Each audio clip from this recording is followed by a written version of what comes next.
presented by Mona Music.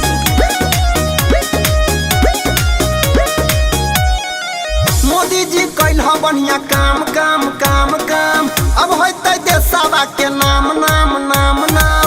Modi ji कैल बढ़िया काम काम काम काम अब होते देशवा के नाम नाम नाम नाम। हरा भरा हम देखबै अब सीन, हरा भरा अब देखबै हम सीन। कश्मीर जाइके किनबै हम 2 कट्ठा जमीन, ओहिजा बेचेंगे झाला मुढ़ी नमकीन। कश्मीर जाइके किनेंगे 2 कट्ठा जमीन, ओहिजे बेचेंगे झाला मुढ़ी नमकीन। झाला मुढ़ी नमकीन, झाला मुढ़ी नमकीन।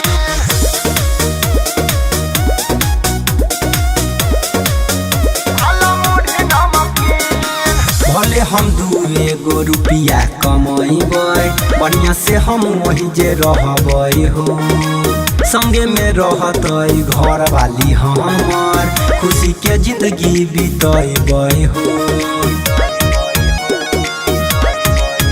झाला मुरही के संगे रखबै भूपा चुप, भैया बिकरी हमार वही जा होतै सुन खूब।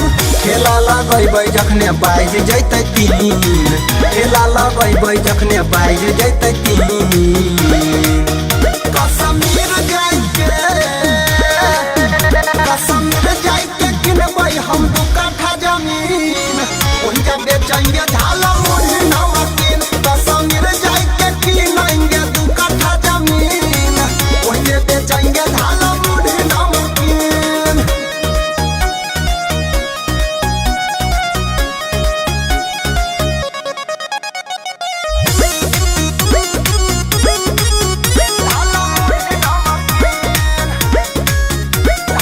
Presented by Mona Music.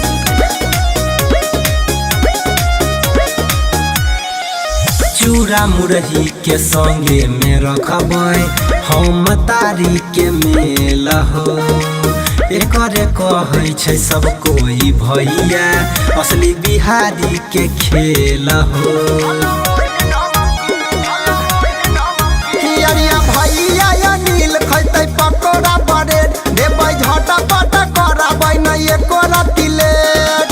Writer Sonu Singh औतै रोजे दिन, सोनू अजीतू भैया औतै रोजे दिन। कश्मीर जाइके किनबै हम 2 कट्ठा जमीन, ओहिजा बेचेंगे झाला।